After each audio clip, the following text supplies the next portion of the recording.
Magandang hapon po tayo. Ito po, magluluto po tayo ng nakakakilala ko, nilaga ubod. Ubod po ng niyog.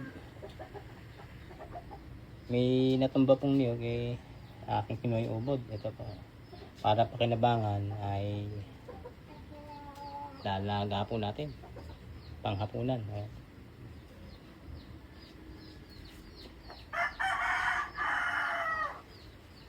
Hapunan.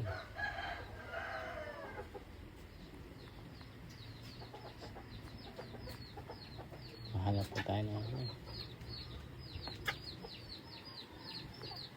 yan po yung ating niluluto. Ayan pala kukuloan natin na.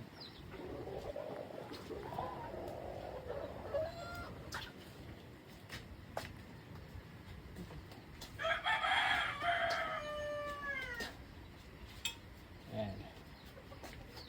Ayan natin po kung pwede nang ilagay ito. Bago lang ko nakulo.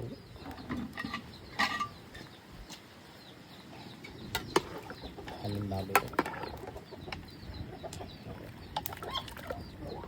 Nilagang kalimbawa. Lalak po natin doon sa ubod.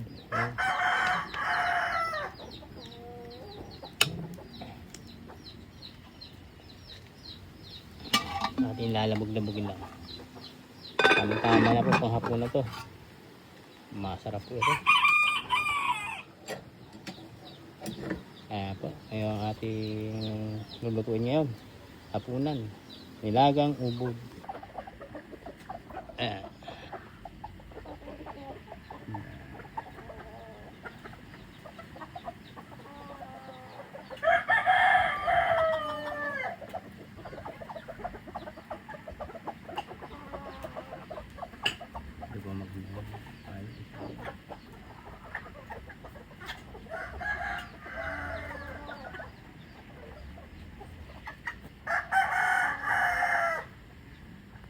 Ang pinakamatanda po yan, matanda yan. Yung pong inahin.